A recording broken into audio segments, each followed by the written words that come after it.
There's been a lot of speculation that things are moving forward. We do know that conversations are happening. I think that's been very obvious for quite a while now. In an interview today during the One Utah Summit, Governor Cox weighed in on the Arizona Coyotes relocating to Utah. I've got my fingers crossed that in the next week or month or two that we will have a team moving to Utah. While he says nothing's concrete, we've had lots of conversations, so yes, I've been briefed. There's been a lot of questions of whether or not the Coyotes would do well in Utah. But to look at the viability of the Coyotes, Governor Cox said we need only look at the Utah Jazz. Last night, the Utah Jazz were on a 13-game losing streak at the end of the season when no one should care, and yet we had a sold-out arena. We had the fans on their feet cheering.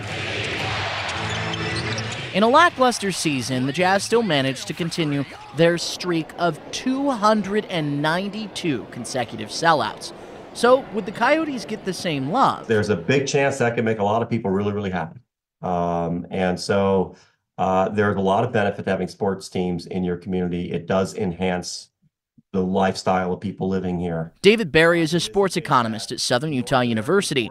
And while an NHL team here in Utah isn't certain, the story of moving a team isn't a new one in Major League sports. It is the case that North American sports leagues have restricted the number of teams available. There's a limited supply of these teams, and they own the rights to them. And if you want them, you got to pay. And if you don't want to pay, they're like, good, somebody else will pay. And with an NHL team, it seems more like a matter of when than if, especially with the possibility of an NHL expansion team. Utah is ready and willing and excited to have an NHL team here. So, while the governor isn't directly involved, he did say the National Hockey League and Ryan and Ashley Smith and the Smith Entertainment Group know that they have the full support of the state. Which is critical to know if a move is imminent.